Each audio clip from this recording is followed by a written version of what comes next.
My name is Apo Jabarian.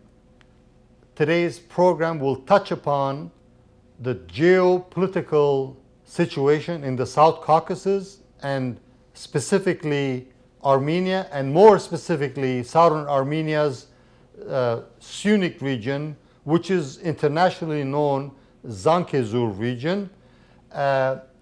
Zangezur, the so-called Zangezur corridor pursued by Azerbaijan and Turkey during the 2020 44-day anti-Armenian terrorist aggression, unprovoked terrorist aggression by Azerbaijan, Turkey, and ISIS. Now it turns out to be Russia has been an accomplice for enabling, for the specific purpose of grabbing or orchestrating a land grab in the Zangezur region that would eventually forcibly occupy Armenian sovereign Armenian lands and gift them to Azerbaijan. In recent weeks, that conversation has begun to resurface in an unprecedented way when the Russian Federation under President Putin has started applying or reapplying heightened pressure on Armenia to allow, so-called allow Russia to supervise the Megri corridor, the Zangezur corridor that would connect Azerbaijan proper to Nakhichevan and ultimately Azerbaijan, Nakhichevan, and Turkey, paving the way, potentially paving the way for a pan-Turkic empire, which would eventually become a major political issue and a major contributing factor to further destabilization in the South Caucasus. With me in the studio today is former U.S. Army Major General Mark MacCarley, who has served as the Deputy Commander for U.S. Army TRADOC Training and Doctrination. He is an internationally known defense analyst and advisor. He has made a number of appearances on a major world media, CNN. So I'd like to ask Mr. MacCarley about his take on the current developments in the South Caucasus and what are Armenia's options. Thank you, Apo. I really appreciate the opportunity to come on your show. This is critically important today as we look at developments across one of the most contentious areas in this world. Certainly the focus on the South Caucasus, which is Armenia, Azerbaijan, with the related, what I call the hegemons, those regional powers that want to assert themselves and dominate the area, to include, of course, Russia, Iran, and Turkey, each of whom has ambitions. But with focus on Armenia, our interest, my interest, has been to facilitate the development within Armenia, the development and focus on the maintenance of sovereignty, which means Armenia has to be prepared this time to defend itself. The tragedies which the anniversary of which will begin in a week, and that's the 2020 war, in which thousands of Armenian soldiers were sacrificed, and the loss of 4/5 of the spiritual and ancestral homeland of Armenia, Artsakh. That was a tragedy. and you think back historically, you can go back hundreds of years, thousands of years. Armenia and Armenians established themselves firstly in what we call Artsakh. But over especially the last couple of years, we've seen a decided effort on the part of Armenia's enemies to seize and exploit Artsakh. And this is especially relevant when we look at Azerbaijan, to take that which belongs to the Armenian people. And we can't let that happen again.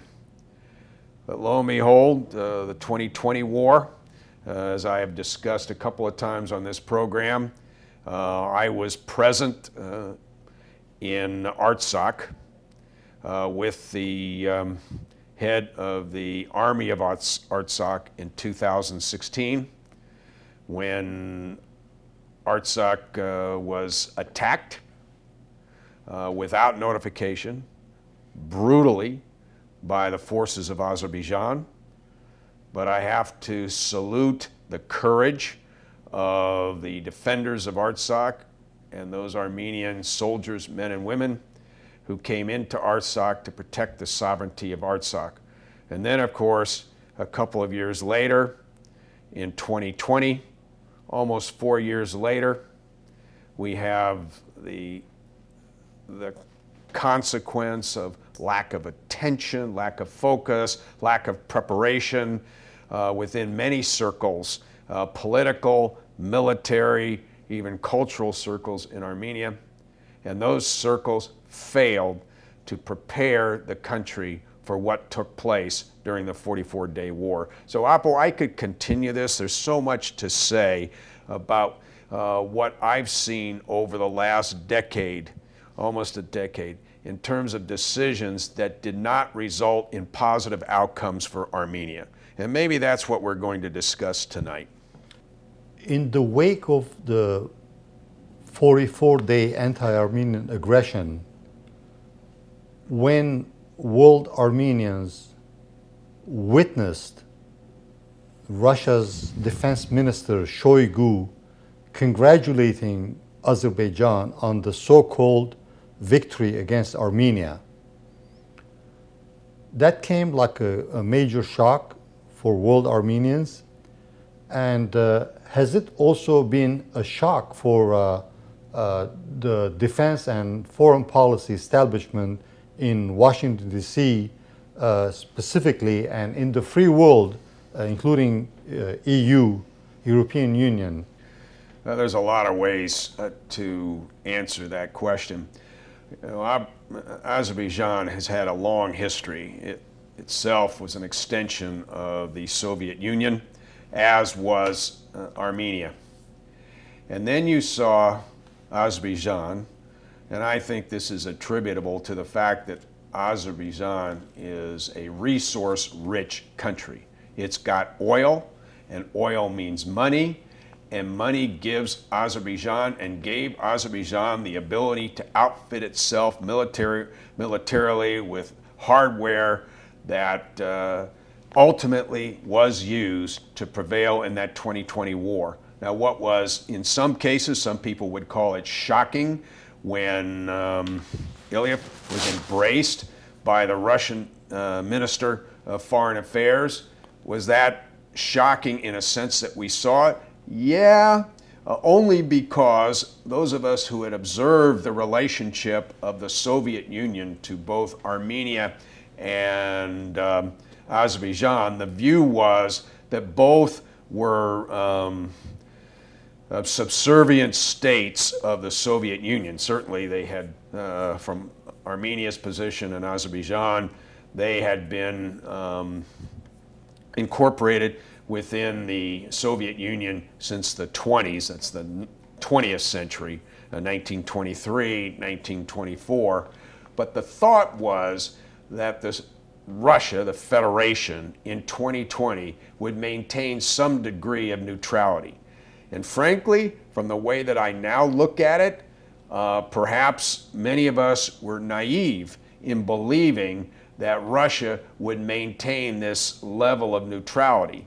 Now, Russia would stand up if there was a representative of Russia at this table. That representative would say, well, Mark, what we did, we intervened. We stopped that war. You America, you France, you did nothing. You came forth with a lot of pious statements about the invasion and the loss of Armenian lives, but you didn't send one piece of hardware or anything to assist the Armenians in the defense of their country and Artsakh. But we Russians, we were there, and our president, Putin, he brokered the ceasefire that resulted in the termination of hostilities, so you should really pat us on the back, and that is blatantly wrong. You look back, and when I was in Artsakh in 2016, during the course of that 5-day war, and I was sitting in the command and control headquarters of the Artsakh Army, what I did see was that there was an imbalance of military hardware. Of course, Russia is the big patron and was the big patron of both countries, but a huge difference in resources. And then, not to continue this conversation for so long that it precludes you from asking me several other hard questions, but what I saw, for instance, in a very little way is, for instance, mobile vehicles, good term for that are tanks. The most sophisticated tanks in the Russian Federation arsenal, the T-80s, the T-90s, Russia gave the newest tanks to Azerbaijan in the 2020 war, and certainly flushed up Azerbaijan in anticipation, certainly in 2016, but definitely in the 2020 war. As to Armenia, yes, Russia gave some token hardware, but the tanks were T-72s, and many of those T-72s were obsolete. So you have to say to yourself, what are the differences? And whom did Russia favor? General MacCarley, in the aftermath of the anti-Armenian terrorist aggression by Azerbaijan, Turkey, and ISIS in Artsakh, Nagorno-Karabakh, many Armenians in the homeland and around the world expected that world Armenians would eventually wake themselves up and find out that Armenia has been neglected to its fate like an orphan. Even though many Armenians did expect the West to rush to Armenia's aid, but that couldn't have been materialized in the aftermath of the 44-day tragedy. What steps have you taken as a friend of Armenia? What kind of activities have you embarked along with supporters to aid Armenia's strengthening of its sovereignty, independence, and defense? Well, those last three words really outline what I, if we want to use the first person, I did. And I did not do any of this alone. But what we saw is that Armenia, certainly, there are brave soldiers, a strong interest in safeguarding Armenia and its borders. But what I saw was certainly an insufficient level focus on armament and an absence of a strategy that would drive Armenia to focus on the number one obligation of any state, and that is, number one obligation is the protection of its borders, the preservation of its sovereignty. And what we saw during the course of the 2020 war is that did not take place. Azerbaijan captured 4/5 of Artsakh. Armenia lost 5,000 or 6,000 soldiers. an equal number or similar number was lost by those Armenians who were fighting under the Artsakh flag. And that should never have happened. So from our perspective, we did something that I believe has not really been done. And instead of spending both money and effort, all of which is good for such things as cultural events, commemoration of the horrific loss of Armenian lives as a result of the genocide of 1915. Instead, we agreed to focus, almost laser focus, on that one issue: how best to help Armenia help itself to become a power able to defend itself and protect itself from its enemies, basically, that surround it. So that's why we came forward and we developed this whole concept of ANSI, which is the Armenian The American Armenian. American Armenian National Security Institute. And we did that. And in 2021, I, certainly Mr. Jabarian, seated to my right, and other similar committed Armenians and some non-Armenians saw that this commitment to the most important aspect of a nation, obligation of a nation to its people, to protect its people, that we were going to focus on that. And that resulted in ANSI and the programs that we have sponsored. We've originated, we've furthered, we've sponsored all types of programs, which I'm sure we're going to discuss. To the credit of a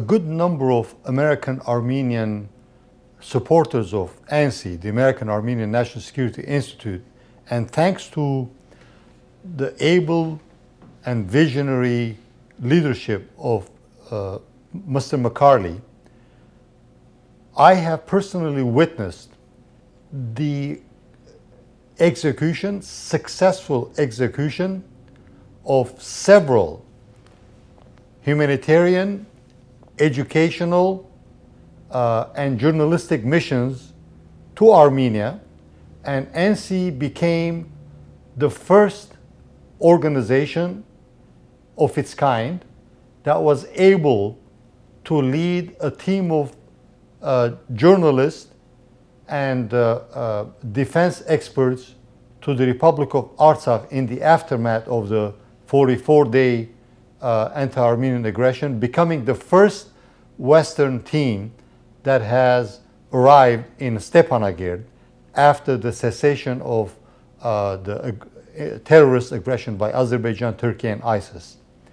What's the next phase of ANSI's activities, Mr. MacCarley? As you kindly recited, we have done some, what I consider, or made some important, we hope, that these contributions had value over the last couple of years. And of course, we do this without any assistance from the government Armenia, no assistance from the US government.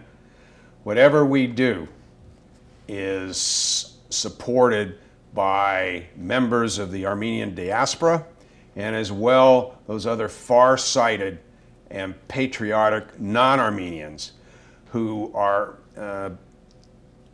and view the importance of Armenia as a sovereign nation, as a nation who has a history that goes back thousands of years.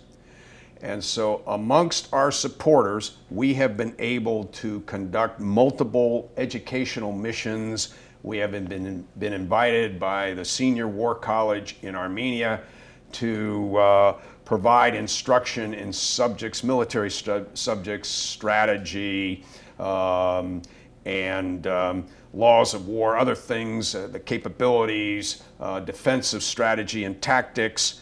And we've done this multiple times. We engage retired members of the United States Armed Forces, senior officers to come with us. We provide this course of instruction. It's fascinating because for the National Defense Research University, we are basically the first entity and organizations come forth, provided such instructors, such education free of charge, and more importantly, what we deliver in terms of instruction counters that sort of ideology that is repeatedly pushed to these junior officers attending these Armenian war colleges.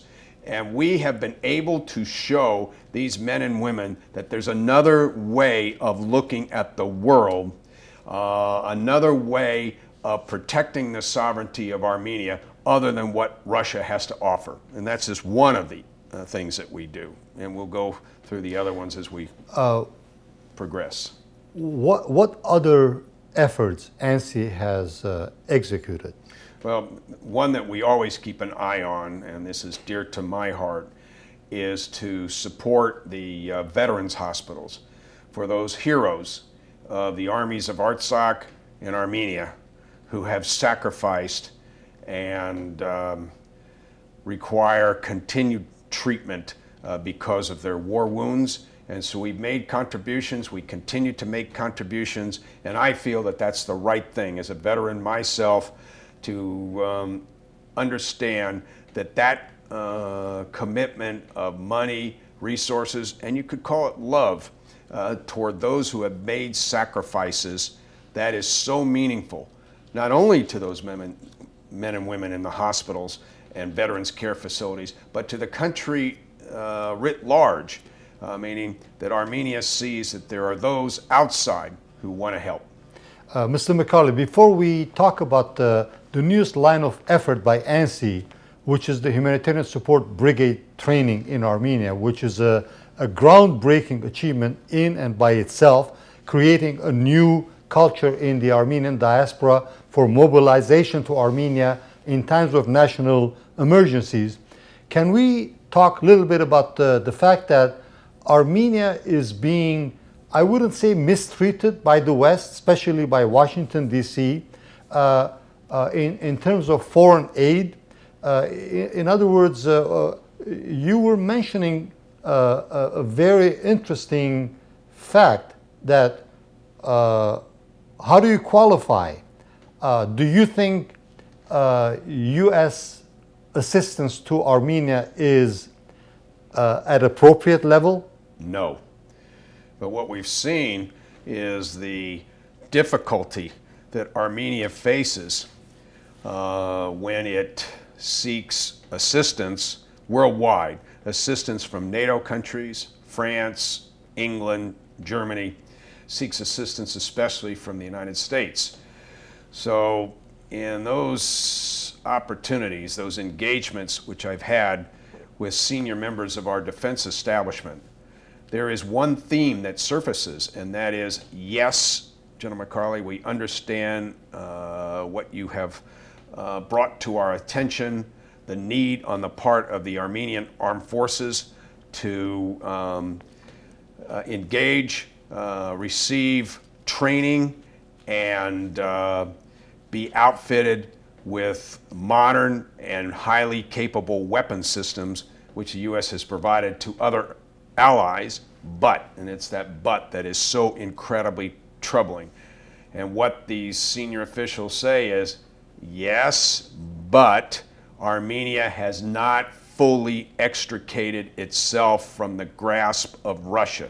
Now, whether that's true or false is a subject of another one of these get-togethers, but it's the perception that is troubling and difficult for us to circumvent, because these senior officials are saying that until Armenia makes a decided statement that it will pivot to the United States and basically repudiate the presence of Russia on its soil and reject any sort of further support, military support from Russia, we're going to be in this same conundrum. Now, there'll be some money. The U.S. provides through Agency for International Development and some small FMS, foreign military sale, maybe $30 40 million or so dollars that are contributed to the military of Armenia. But that's nothing in comparison to the billions of dollars that the United States provides to other allies in that same region of the world. So that's got to be resolved one way or another. Now, I'm not a politician. I'm not quite sure what the formula happens to be. It might be that the U.S. comes out with a very strong statement, and that statement is, Armenia, you are a democratic republic in the midst of multiple dictatorships, in the midst of those autocrats who seek to control all that represents South Caucasus. But you, Armenia, are going to stand up and represent to the world that you are a Western-leaning nation, that you stand tall for democracy and the preservation of human rights. If they got that, we might be able to get more money. At that stage, would it be unrealistic for the Armenian statehood to receive aid from the United States in billions of dollars as opposed to a few millions of dollars? Best way of answering that is, I hope so, and that's one of the efforts. That's one of the main lines of effort on the part of ANSI to educate, again, at no cost to anyone but our supporters, ANSI to engage with those leaders in a variety of pursuits in the United States, whether it's military, diplomatic, commercial, entertainment. We have to get that focus. Thank you, Mr. MacCarley. ANSI, the American Armenian National Security Institute, conducted its first ever humanitarian support brigade training in Armenia, and ANSI leadership and the family of ANSI supporters were elated to have the participation of 47 members of ANSI Humanitarian Support Brigade in Armenia, hailing from 7 different countries, and it was a very encouraging note that award-winning director and producer Peter Muserlian joined the ANSI Humanitarian Support Brigade training in Armenia last year, and he produced and directed a documentary which is going to be screened in the near future in Los Angeles on AFMA Armenian Film Festival. So I'd like to invite Mr. Muserlian from Washington, D.C. to share with us as to what encouraged him to become an early supporter of ANSI Humanitarian Support Brigade training in Armenia.